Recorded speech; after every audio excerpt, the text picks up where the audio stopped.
Na palavra de Deus está escrito: de graça recebeste, de graça dai. Ajude-nos a compartilhar o Evangelho. Dê o seu like, inscreva-se no nosso canal e ative o sininho. Obrigado. Mas há um Deus nos céus que revela os segredos. Ele revelou o que vai acontecer no fim dos dias.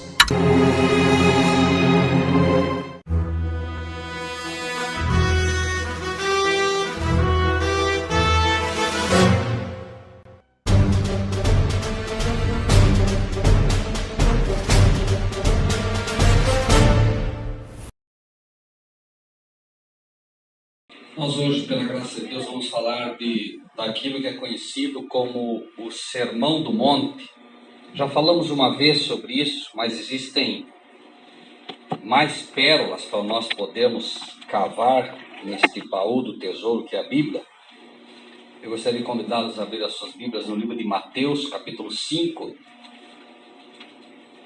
Mateus, capítulo 5, a partir do versículo 1. Irmãos, eu aprendi há muito tempo a estudar a Bíblia de uma forma toda particular. E acredito que essa pode ser a poderosa diferença na vida de cada um dos que se dizem cristãos. Não estou falando daqueles que são do mundo. Dos que se dizem cristãos, se aprendermos a estudar a Bíblia desta forma, eu tenho certeza que todos nós teremos um aprendizado bem melhor. Todos nós teremos uma concepção melhor de quem é Jesus Cristo, de quem é Deus, numa época em que hoje, infelizmente, há muita confusão de ideias. E ao estudar a Bíblia, em primeiro lugar, nunca abri-la sem orar primeiro. Nunca. Vai abrir a Bíblia, ora primeiro, pedindo a Deus que dê do Espírito Santo para que você possa entender. Não esqueçamos, amados irmãos e irmãs, que todas as virgens que dormiam, diz o texto inspirado em Mateus 25, que todas as virgens que dormiam tinham lâmpadas, não tinham?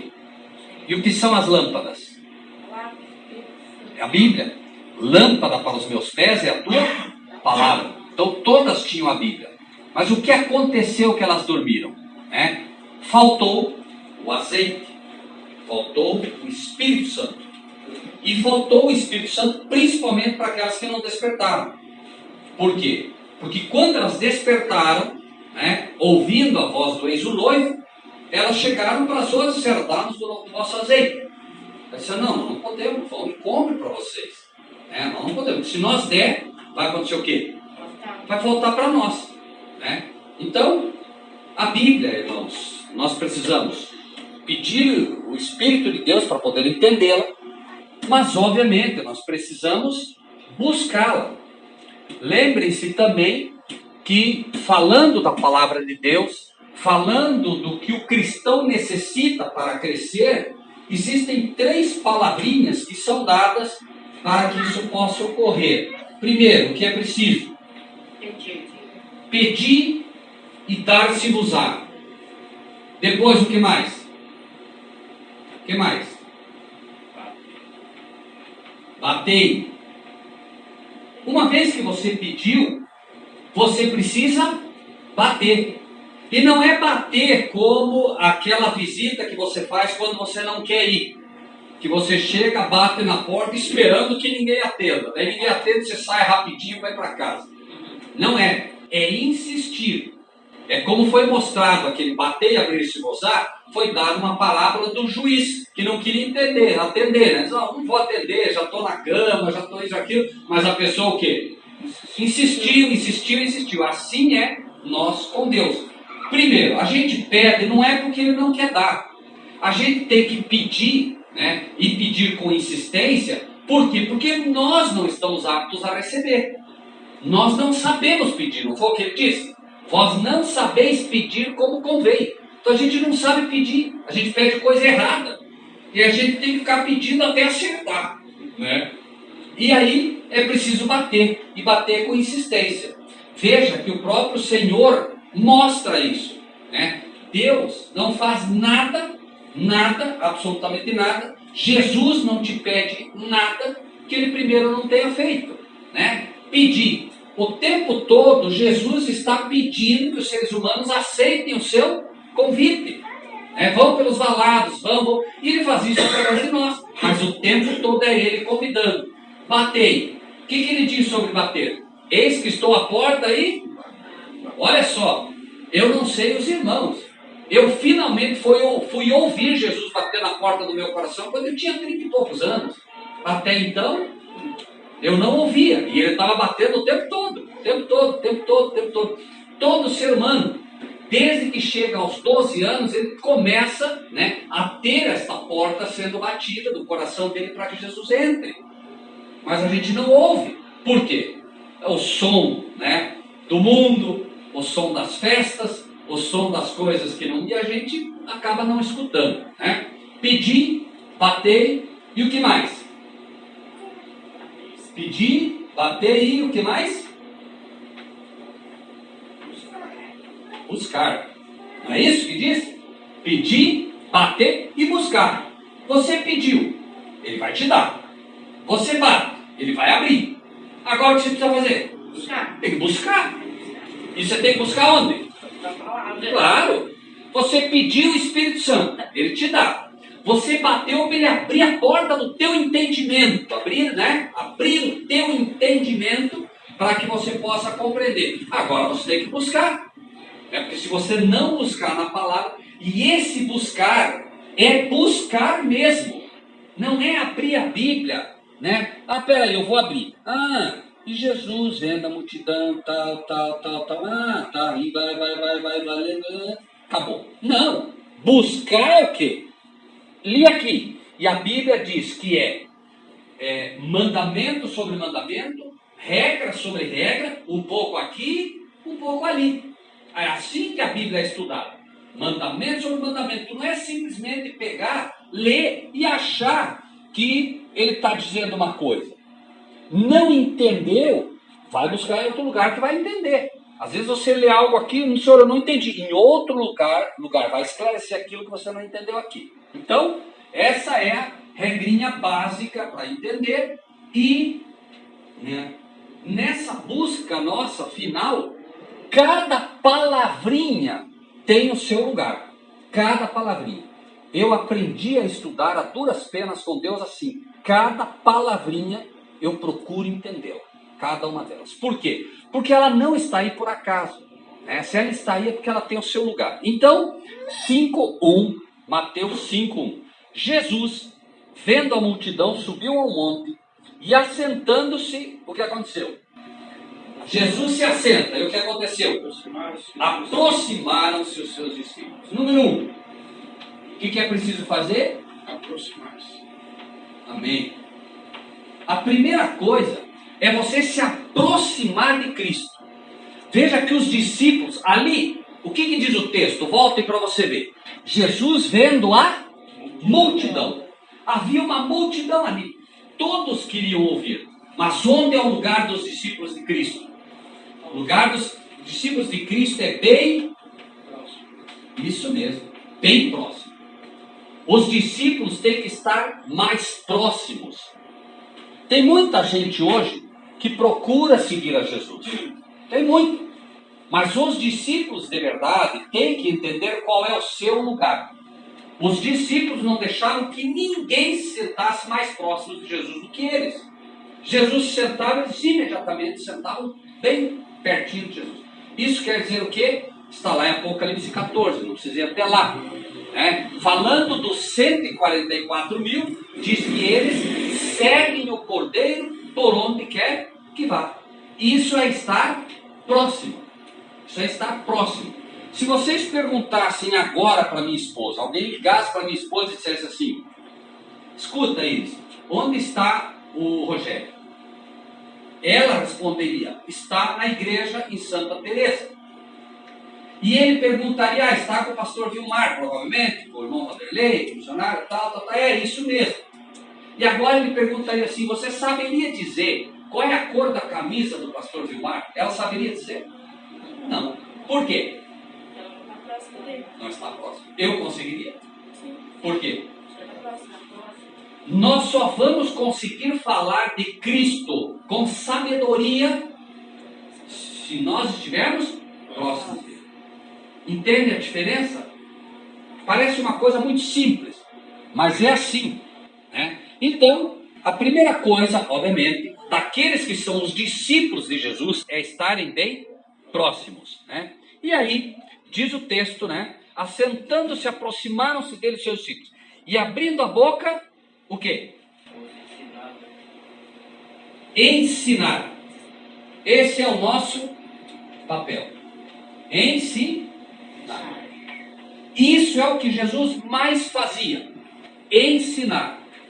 Nós somos um povo chamado por Deus para quê? Ensinar. Por quê? Jesus disse, ide e fazei. Fazendo o quê? Ensinando o que eu vos tenho ensinado. Nós só podemos fazer discípulos se primeiro nós nos aproximarmos. Porque nós precisamos ouvi-lo. E nós só vamos ouvi-lo através da palavra. Pastor, aqui, nesse primeiro versículo, diz assim, Jesus, vendo a multidão, subiu ao monte, assentando-se.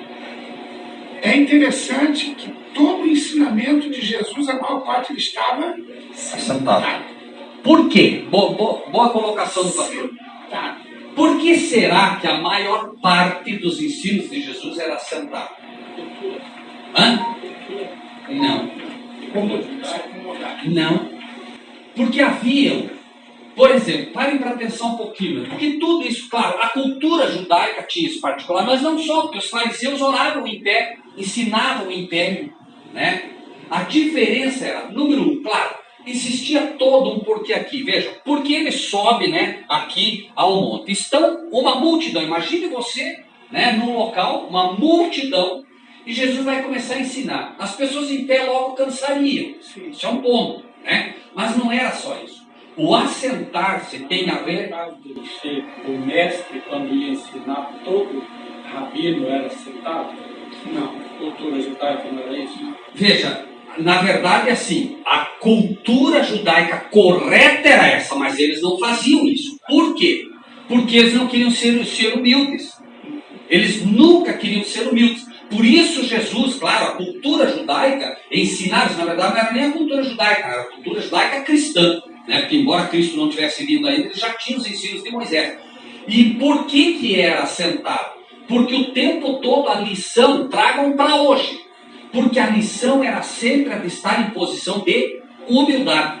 É necessário que ele cresça e nós diminuamos. Jesus ensinava o tempo todo que, embora mestre dos mestres, todos estavam no mesmo patamar. Então ele ensinava a eles a que não, porque veja, quando você, hoje, por exemplo, nós perdemos muito da nossa força. Eu, particularmente, gosto muito de dar estudo sentado e em círculos.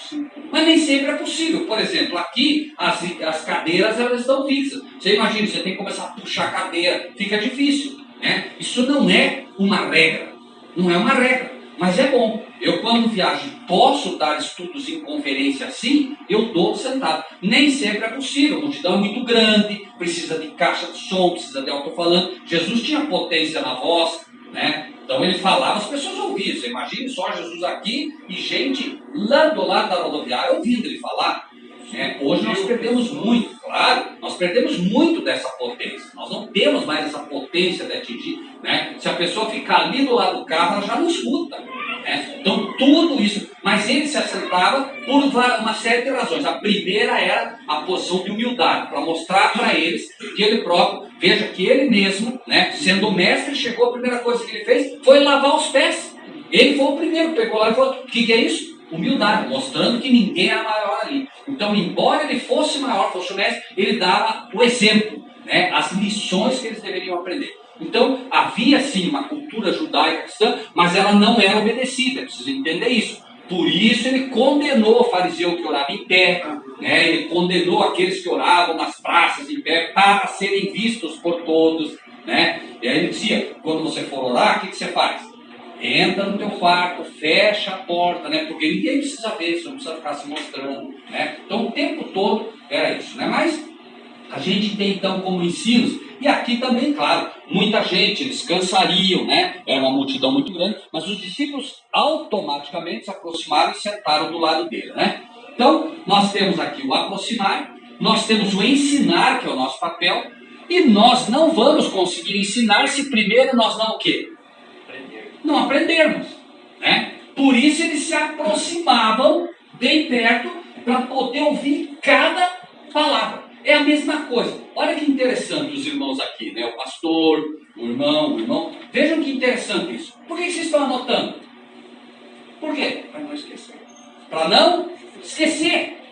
É exatamente a mesma coisa. Eles chegaram bem pertinho para não perder nenhuma palavra. Como nós temos mais dificuldade hoje, nós esquecemos muito mais fácil, nós anotamos. E é exatamente o mesmo princípio. Quem levou os irmãos a aprender a anotar? O Espírito de Deus. Porque o Espírito de Deus trabalha da mesmíssima forma. E quem dera as igrejas hoje fizessem isso, anotar, marcar. Por quê? Enquanto você escreve, está gravando muito mais forte na tua mente. O ato de escrever fixa melhor na mente. Sem falar que depois você vai compartilhar o que recebeu, né? Você anotou, você tem as premissas básicas. Amanhã você vai compartilhar o que recebeu com muito mais detalhes, não é assim? E esse é, obviamente, o trabalho, né? E abrindo a boca os ensinava dizendo, bem-aventurados. As primeiras palavras do sermão são bem-aventurados, né? Então, o que é esse bem-aventurados? Está dizendo, olha, há bênçãos naquele que fizer isso. Então, bem-aventurados, né? As primeiras palavras dele iniciam, né, com abençoado será, bem-aventurado será quem? Os pobres de espírito. Veja que a primeira lição, por isso falamos aqui, o que ele fez? Sentou, né? Por quê? Bem-aventurados os pobres de espírito. O que quer dizer pobre de espírito? Porque, pare para pensar, todos nós pedimos a porção dobrada do Espírito Santo, mas como é que eu peço a porção dobrada do Espírito Santo e ao mesmo tempo Jesus me diz que bem-aventurados são os pobres de espírito? Quer dizer, então os bem-aventurados são os que não têm o Espírito? São aqueles que têm pouquinho do Espírito? Não. Bem-aventurados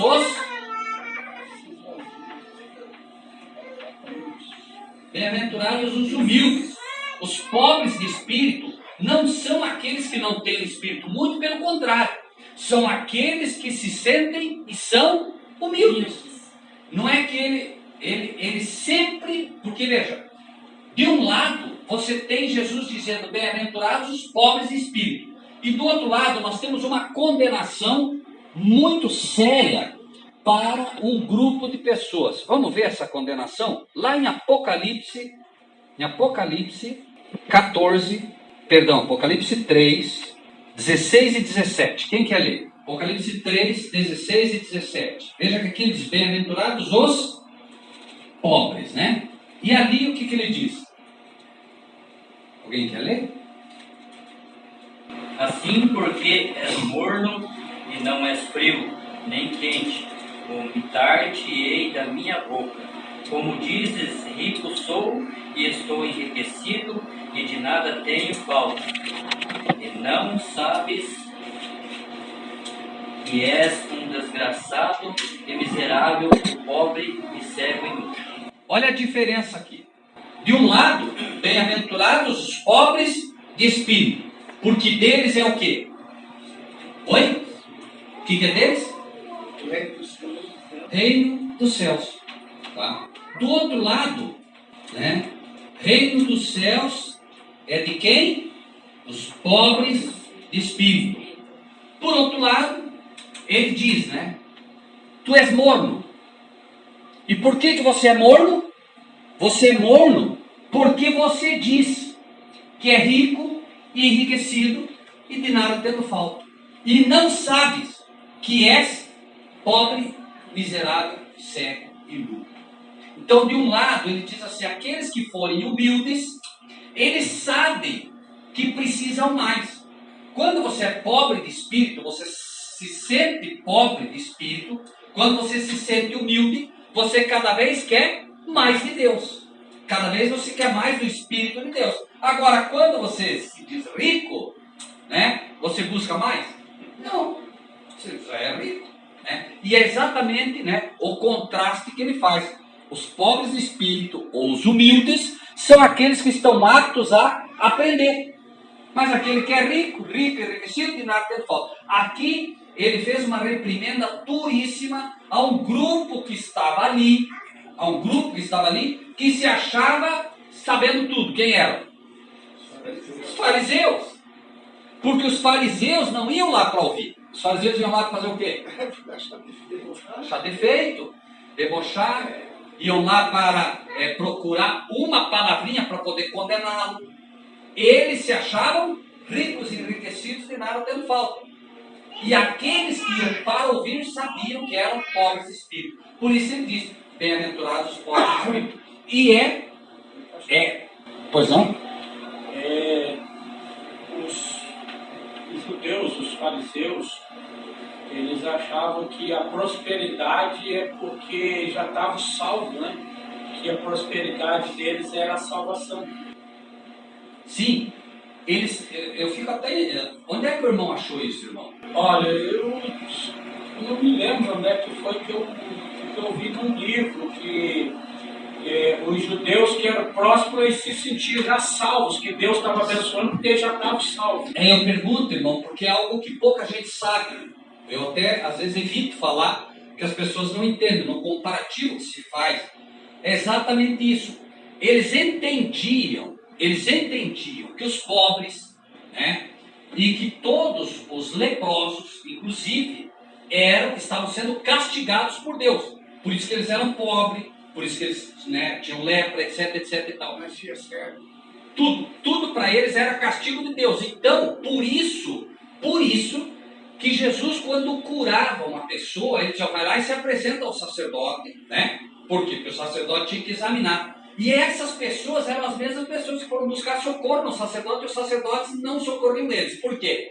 Não, você já está sob a praga de Deus, por que eu vou? Já está condenado por Deus, que eu vou agora te ajudar? Então eles não tinham a menor misericórdia com essas pessoas, por quê? Porque eles entendiam, né? E também, exatamente como o irmão fala, né?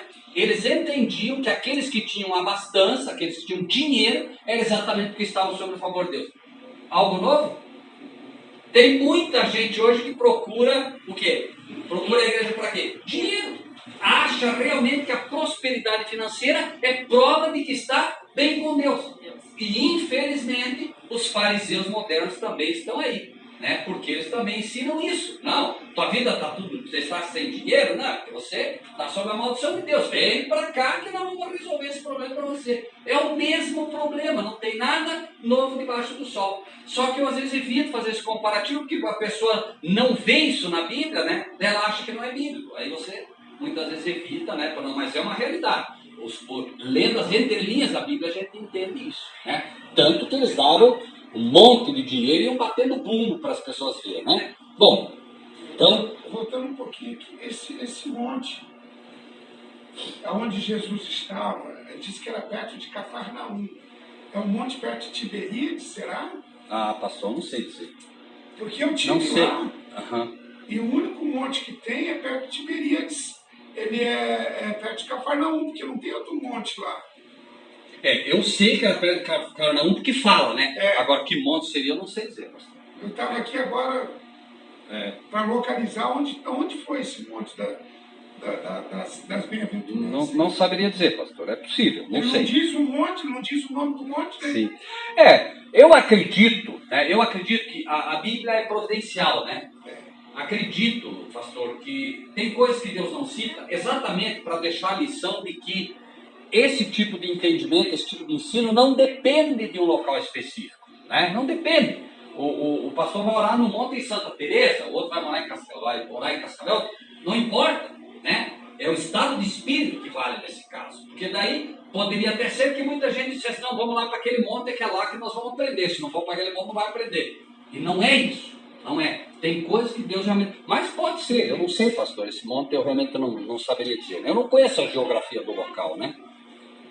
Bom, aí, então, só irmãos, para que a gente não se perca. A primeira classe são chamados pobres de espírito, né? Vamos colocar assim, deixa eu apagar aqui, para a gente deixar isso bem organizado para vocês. Olha aqui, tá? Tem um medo desse quadro aqui, cadê?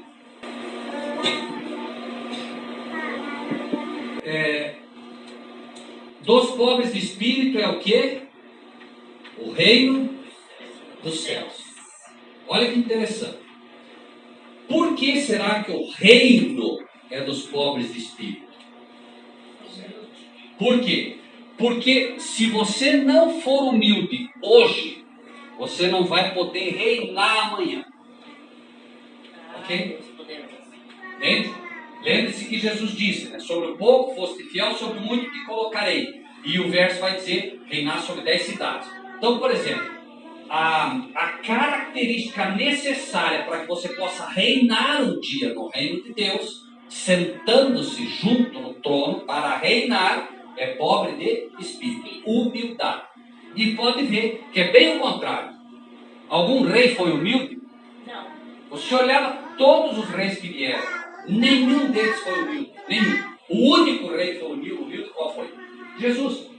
Será que é humilde? Salomão. Salomão foi, diz a Bíblia, né, o rei mais sábio de Jerusalém. Claro, perdeu para quê? Para quem que ele perdeu? Só para Jesus. Né? Mas dos mais, quantas mulheres ele teve? Concubinas. Isso é humildade? Se vestia Davi. Davi, diz a Bíblia, foi um homem segundo o coração de Deus. Foi humilde? Não, foi assassino, inclusive. Roubou a mulher do Urias. Mas qual é a diferença? Porque ele tinha um coração segundo o coração de Deus. Porque ele trata com os filhos, ele tinha um amor pelos filhos absurdo. É o amor que Deus tem pelos seus filhos. Nesse particular apenas, o coração dele era segundo o coração de Deus. Porque o resto, né? Deus tem todas as características perfeitas, né? O homem pode ter uma. Né? Então, os pobres de espírito, porque deles é o reino dos céus. Próximo. Bem-aventurados os que Choram. Por quê? O que será isso, bem-aventurados que choram? As pessoas do mundo choram também. Né? Quem quer ler o que diz no livro de Isaías, por favor, alguém? Isaías capítulo 57, versículo 18. Isaías 57, 18. Espírito Santo de Deus, aleluia. Tenho visto os seus caminhos e o sararei. Também o guiarei e lhe tornarei a dar consolação, a saber, aos que deles choram. Aos que deles choram. Isaías promete, né? Claro que é o Espírito de Deus ali falando através de Isaías, prometendo que aos que choram serão consolados. Veja que é a mesma coisa. E no livro de Isaías, também, 61:2, diz assim, foi chamado, né, a pregoar o ano aceitável do Senhor e o dia da vingança do nosso Deus, a consolar todos os tristes. Então, bem-aventurados os que choram, porque serão consolados. Os que choram, serão consolados. Choram por quê? Essa é a pergunta. A pergunta é, choram por quê? Porque, veja bem, o mundo chora ou não chora? Chora.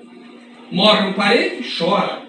Tem dor? Chora. Então, aparentemente, então todos vão ser consolados, todos que choram? Sim e não. Esse aqui é para os cristãos de verdade. Bem-aventurados os que choram de tristeza pelo pecado. Essa é a diferença. O mundo chora por causa do pecado? Não. Mas o cristão deve chorar pelo pecado. Né? Por isso, né, diz, né, vós ainda não resististes até o sangue. Veja que Cristo no deserto, ele, né, está prostrado perante o Pai e ele sua gotas de sangue para poder vencer, né, e dar esta vitória ao ser humano. Pai, se possível, passa de mim este cálice. O verdadeiro cristão, e é aí, aqui muitos caem aqui. Por quê? Porque entendem que uma vez que estão na graça, está tudo certo já. Você estar na graça, você ainda precisa lutar contra o pecado.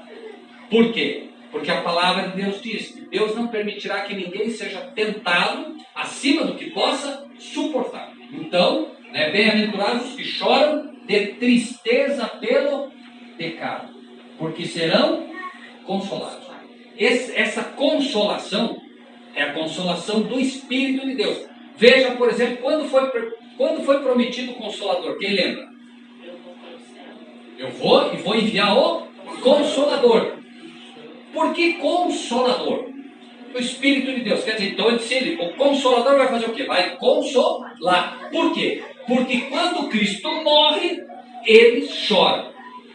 Então veja, o amor que eles tinham agora por Cristo era tão grande que ao morrer Cristo, enquanto fariseus e o mundo comemoravam a morte de Cristo, que estavam tentando matar ele fazia muito tempo e não conseguiam, alguns choram.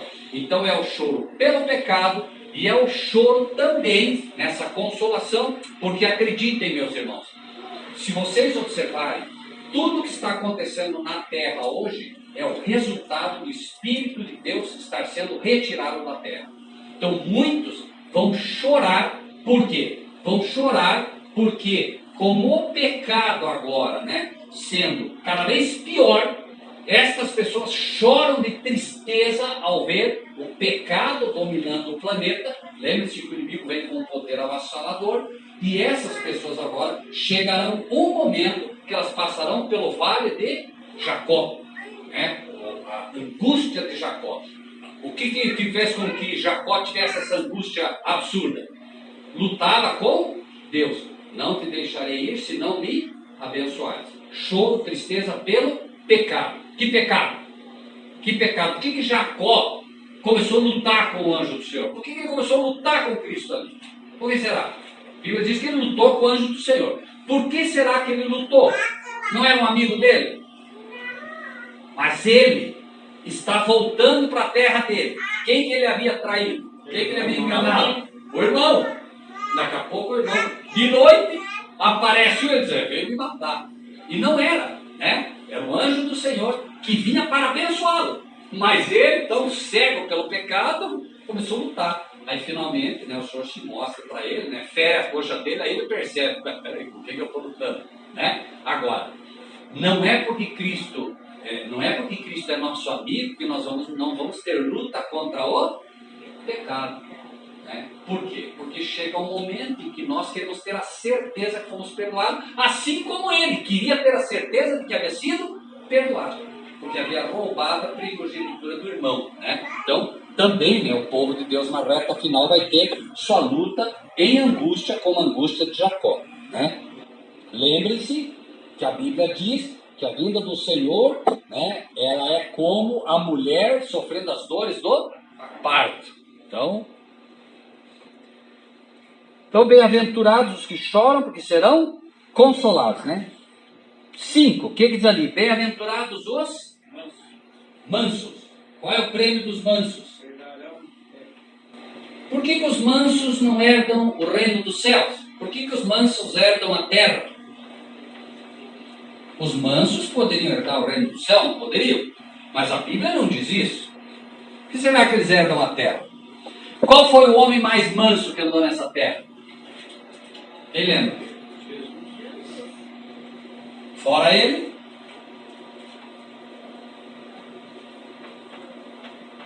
Fora ele? Moisés. Sim ou não? Sim ou não? Os irmãos têm dúvida disso ou não? Tanto ele era manso que, em um momento Deus diz assim, olha, se separa desse povo, eu vou fazer o que com eles? Matar. Não, senhor, por favor. Olha a mansidão dele. O tempo todo aquele povo fazia o quê? Murmurava, reclamava, murmurava, reclamava. Imagine se Moisés não fosse manso. Imagine aqui, o pastor vem aqui e fala, daí alguém retruca lá e ele vai para a briga também. Vamos para a briga, já que é para brigar, vamos todo mundo brigar. O que sobra? Moisés era um homem manso. E por quê? Porque ele era um exemplo de quem? De Cristo. Ele era um exemplo do libertador. Moisés tirou o povo do Egito. E Cristo nos tira de Babilônia. Sai dela, povo meu, nós estávamos na Babilônia, no mundo. Ele vem e nos tira dela. Ele era um exemplo do libertador, que é Cristo Jesus, que nos liberta do pecado. Amém? Por isso, né, fala Sodoma e Egito, né, como símbolo do pecado, né? Então, bem-aventurados os mansos, porque eles herdarão a terra. Os mansos, irmãos, têm uma característica também, né? Alguém, por favor, abra o livro de Salmos. Salmos, capítulo 37, perfeito? 37, 11. 37, 11. O que diz lá? Salmos 37, 11.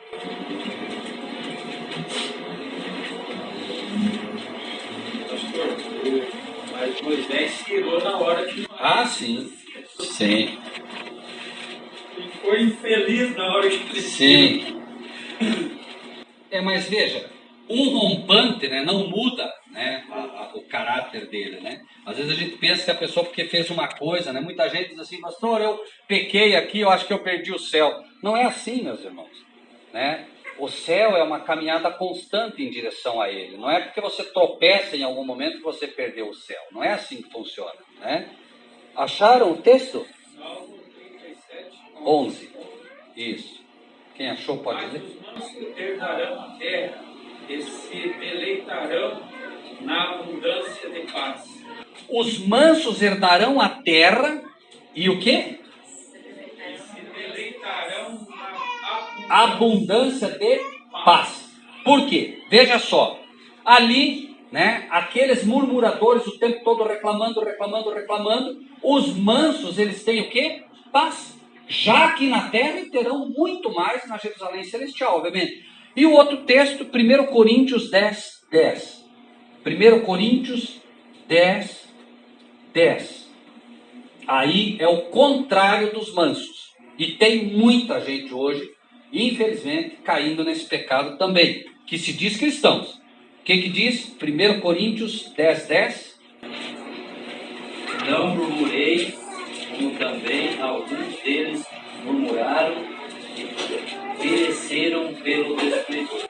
Olha só. Não murmureis, porque aqueles que murmuraram, que não eram o quê?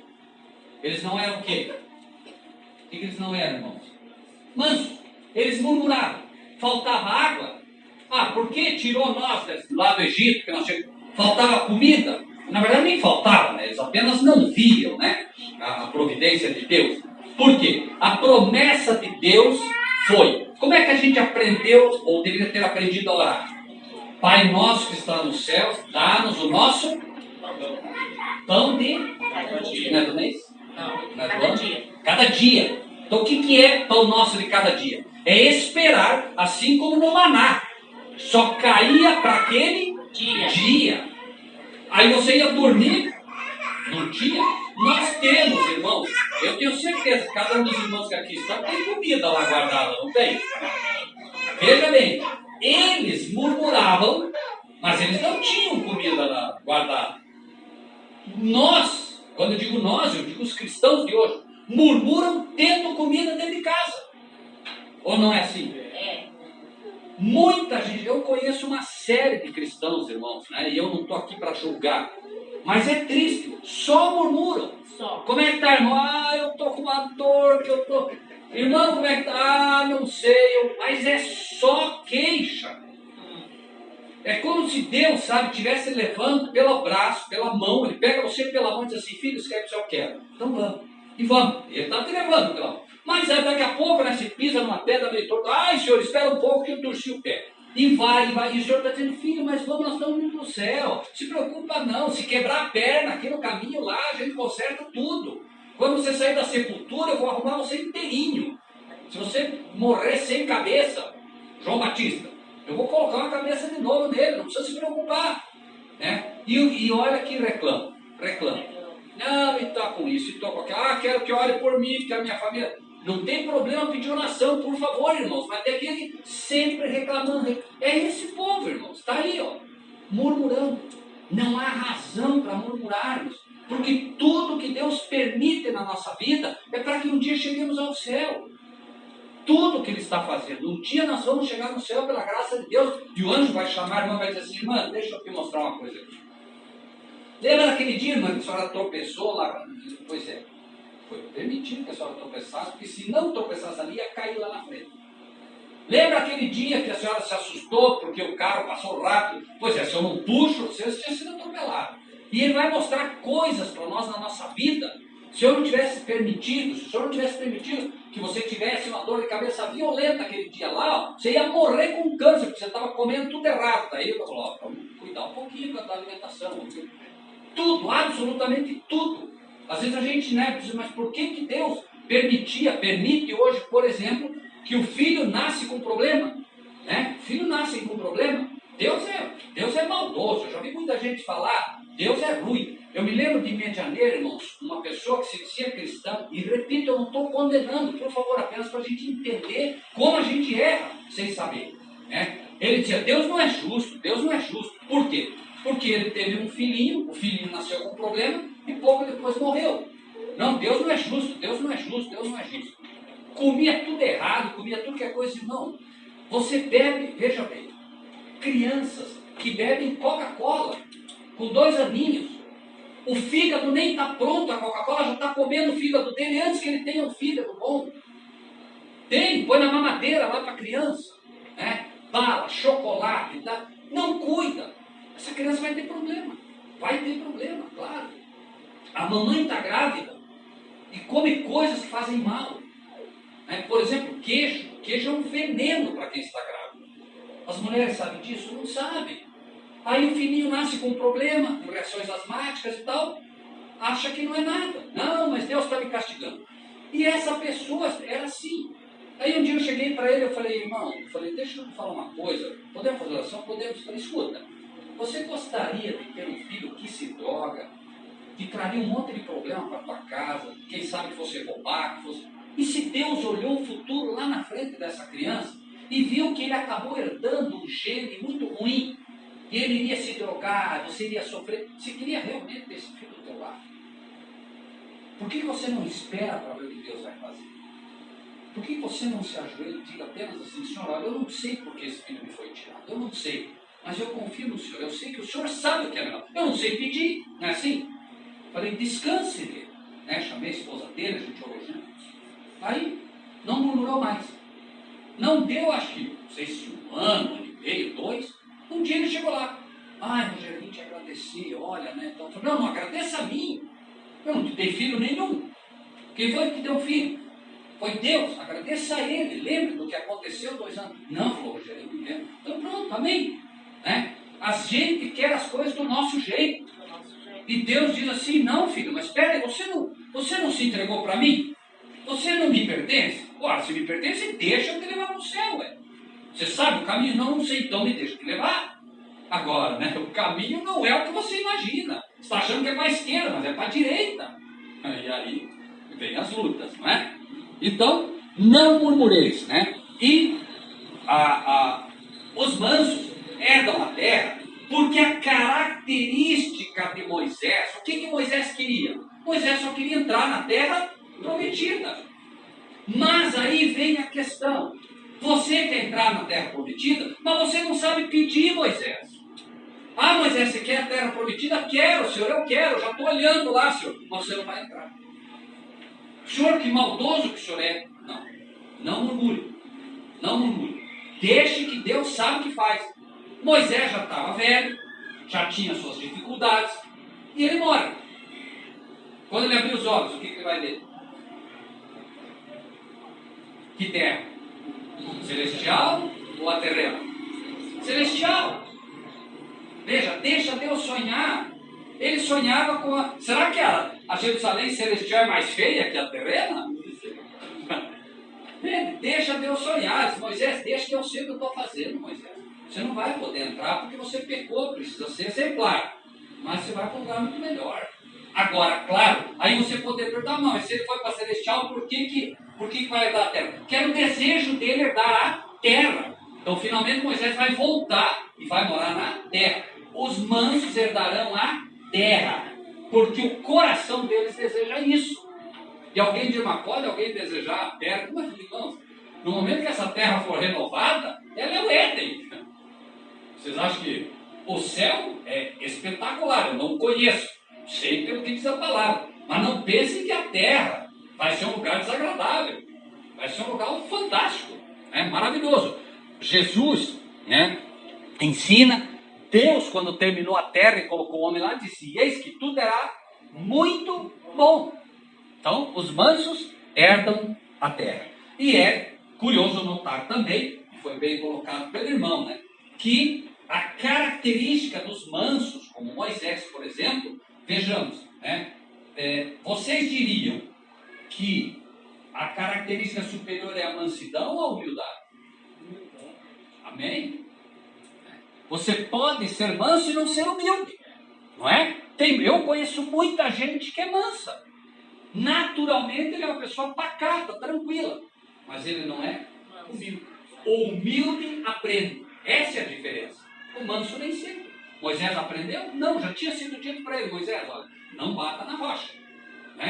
E ele foi lá e não estou aqui condenando Moisés também, gente, por favor. Estamos apenas mostrando que existem características que, lembre-se, a salvação é pela graça, mas o galardão é pelas obras. E a humildade te faz ter muito mais obras do que uma pessoa. Eu tinha, até me permitam, eu tinha uma empresa em Curitiba e essa empresa cresceu muito. Cresceu muito. Eu fui para a China, comprei produtos lá, trouxe tudo. A empresa minha estava crescendo demais, demais.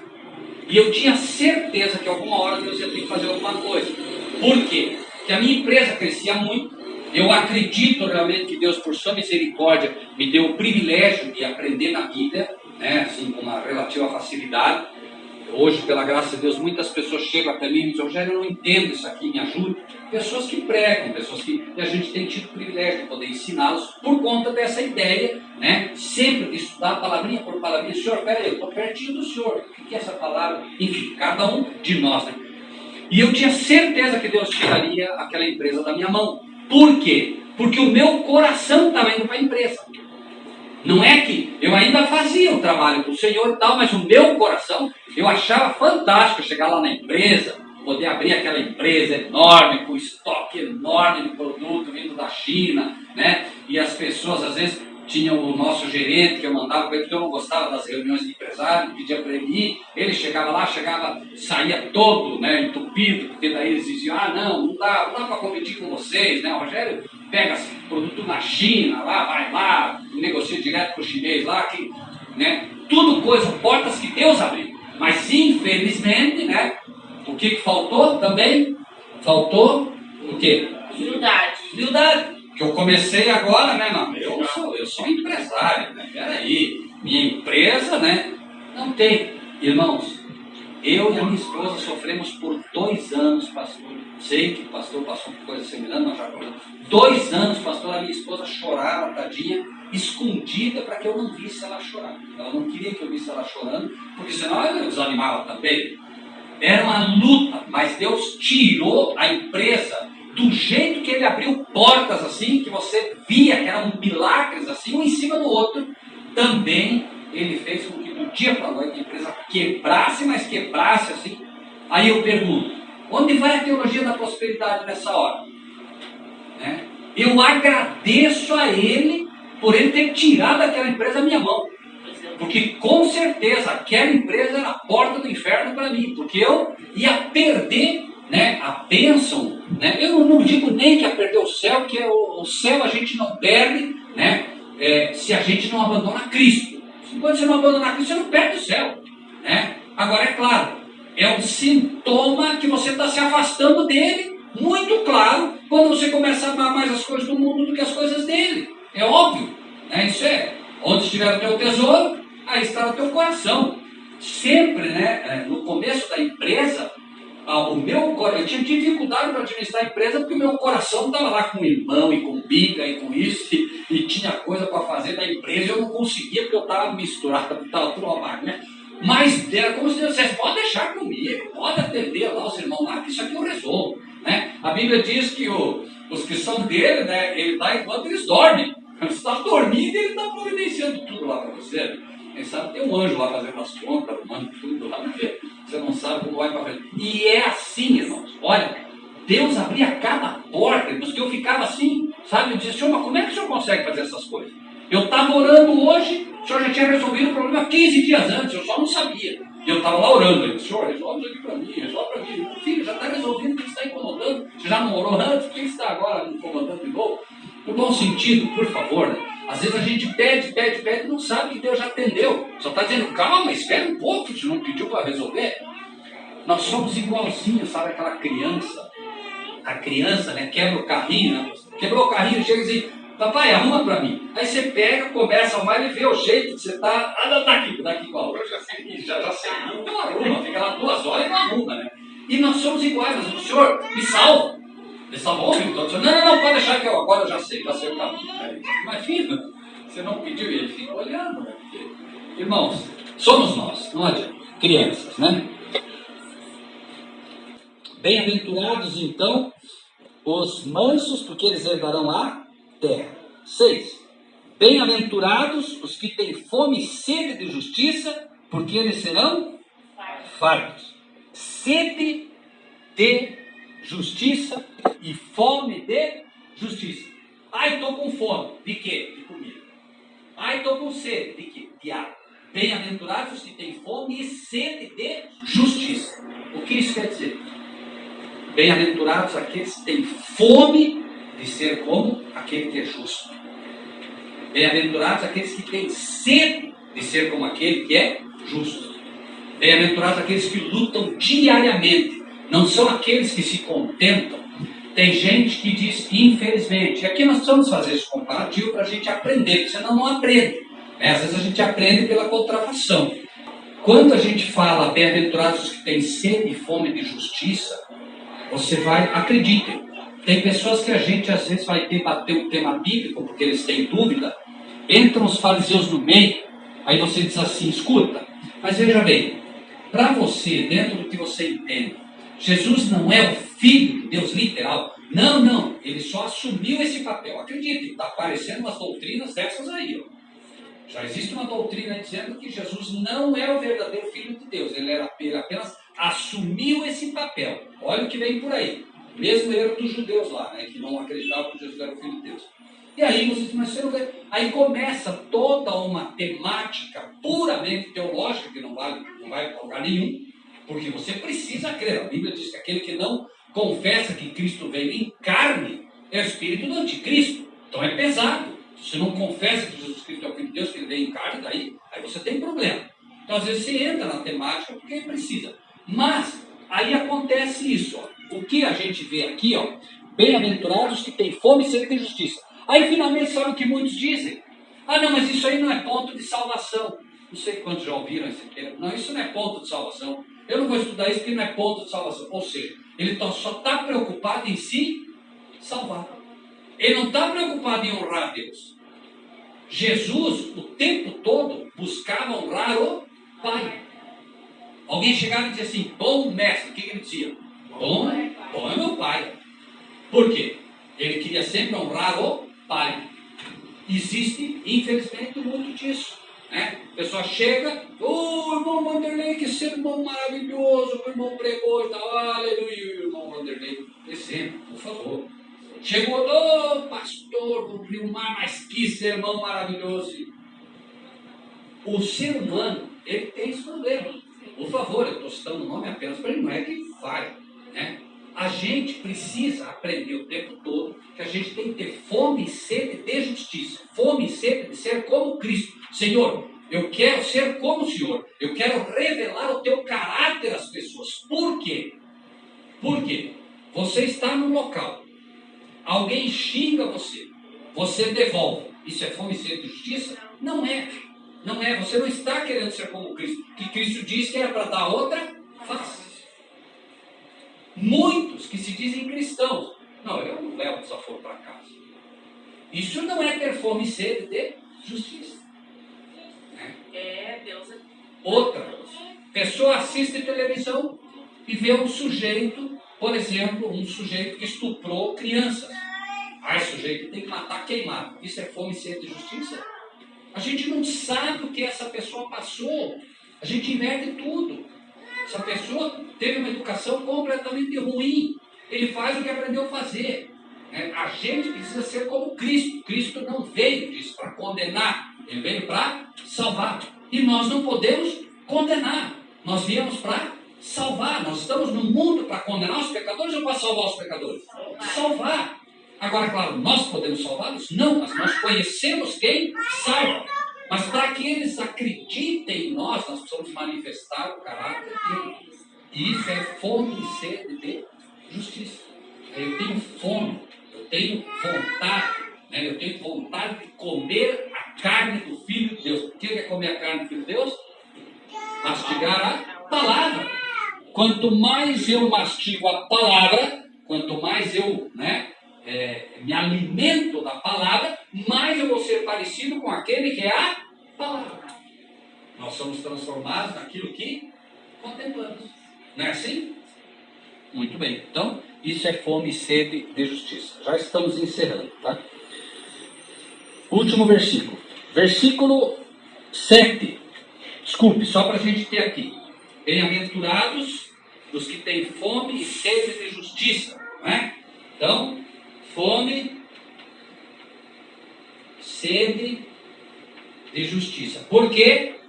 Eles serão fartos. Fartos. O que é fartos? O que é fartos? Fartos é cheio. Cheios do Espírito de Deus, Eles finalmente, aqueles que tiverem fome e sede de justiça, aqueles que tiverem fome e sede de ser parecidos com Cristo, serão fartos. Qual foi o que foi? Vocês sabem dizer qual foi o discípulo que foi mais farto disso? Aquele que mais se parecia com Cristo. Vocês sabem quem foi? João. A Bíblia diz que João era o discípulo amado. Será que ele era o discípulo amado porque Jesus disse, deixa eu ver aqui, gostei desse aqui? Não. Porque ele foi o que melhor assimilou, o que mais tinha fome e sede de justiça. De todos, quando iam falar, quem é que ficava mais perto? João. Por isso João escreveu o livro de João, que se você observar, só fala de quem? Jesus. Só de Jesus, pode ver. No princípio era o Verbo, e o Verbo estava com Deus. O Verbo era Deus. Todas as coisas foram feitas por meio dele, e sem ele. E o Verbo se fez carne. Ele fala só de Jesus, porque o coração dele só tinha lugar para Jesus. Ele faz a biografia de Jesus que nenhum outro fez. Nenhum outro falou de Jesus como ele falou. Por quê? Porque ele conhecia. Fome e sede de justiça. João, discípulo amado. E aí, bem-aventurados os misericordiosos, porque eles alcançarão misericórdia. Veja só, de novo, e a gente sempre tem a contravação. Bem-aventurados os misericordiosos. Aqui um exemplo simples é alcançarão misericórdia.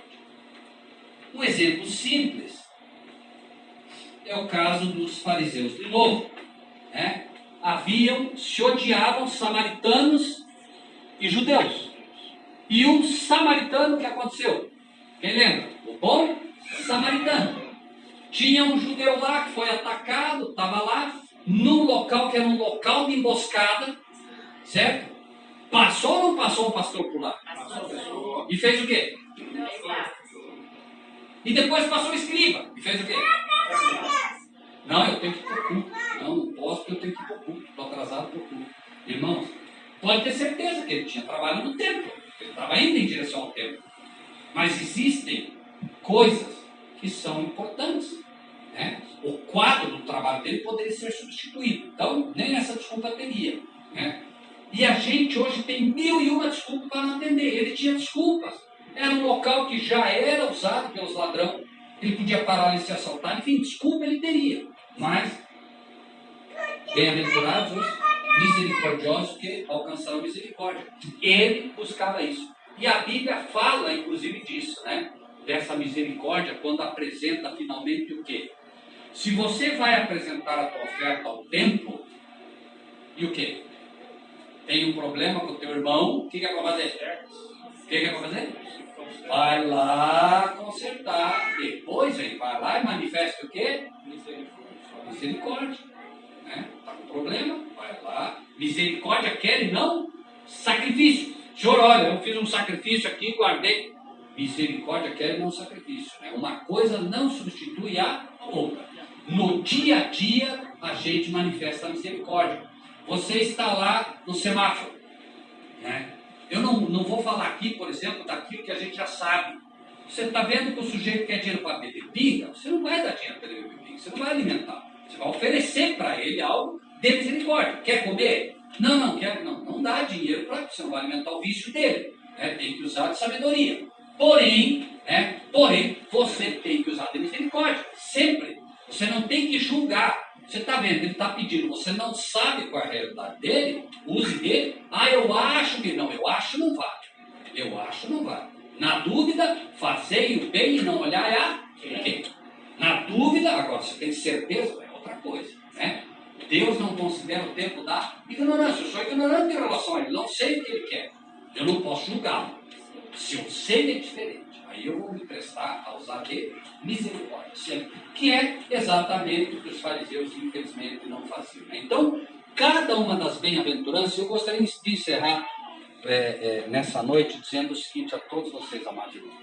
Nós podemos ler essas bem-aventuranças e imaginar que tudo isso aqui é ordem. Deus está dizendo assim, né? Você tem que ser humilde, você tem que ser manso, você tem que usar misericórdia. Não são ordens imperativas. Todas, absolutamente todas essas bem-aventuranças são promessas. Sabem o que é isso? Promessas. Quando Deus diz bem-aventurados os mansos, e você diz amém, passa a ser uma promessa. Promessa. Então você agora se esforça para ser, e você se esforçando, daqui a pouco você fica bravo e não tem problema. Apenas peça perdão, o Senhor prometeu, me ajuda, eu quero vencer esse defeito. Né? E passa a ser uma promessa. Amém?